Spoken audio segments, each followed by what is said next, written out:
FSH, LH, oestrogen ও progesterone এই চারটি মূল হরমোনের ভারসাম্য রক্ষা ও উৎপাদন বাড়াতে সহায়ক ভূমিকা পালন করে কোন কোন খাবারগুলো?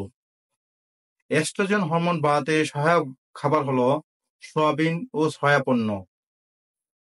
এর মধ্যে ফাইটোইস্ট্রোজেন, তিল ও চিয়া সিড হরমোন ভারসাম্য রক্ষায় এটি কার্যকর ভূমিকা পালন করে।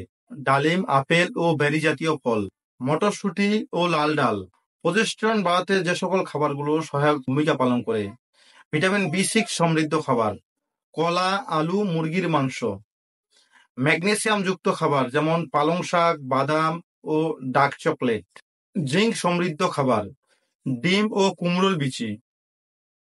ভিটামিন সি, আমলকি, লেবু, মাল্টা।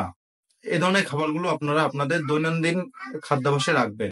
ফলিকুল স্টিমুলেটিং হরমোন ও লিউটিনেজিং হরমোন নিয়ন্ত্রণে যে সকল খাবারগুলো সহায়ক সেগুলো হলো ওমেগা 3 যুক্ত খাবার। যে খাবারগুলোর মধ্যে ওমেগা 3 রয়েছে, যেমন সামুদ্রিক মাছে প্রচুর পরিমাণ ওমেগা 3 থাকে। Simon, chia seed. প্রোটিন সমৃদ্ধ খাবার, ডিম, ডাল, এগুলোর মধ্যে ফার্স্ট ক্লাস প্রোটিন রয়েছে, হাই প্রোটিন, যাকে বলা হয় হাই প্রোটিন। কম গ্লাইসেমিক ইন্ডেক্স যুক্ত খাবার, ব্রাউন রাইস, ওটস।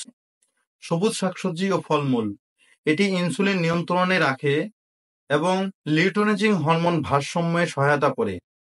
এই ধরনের খাবারগুলো আপনারা আপনাদের দৈনন্দিন খাবারের মধ্যে রাখার চেষ্টা করবেন। তাহলে আপনাদের এস্ট্রোজেন, প্রজেস্টেরন ও লিউটিনেজিং হরমোন বাড়াতে সহায়তা করবে।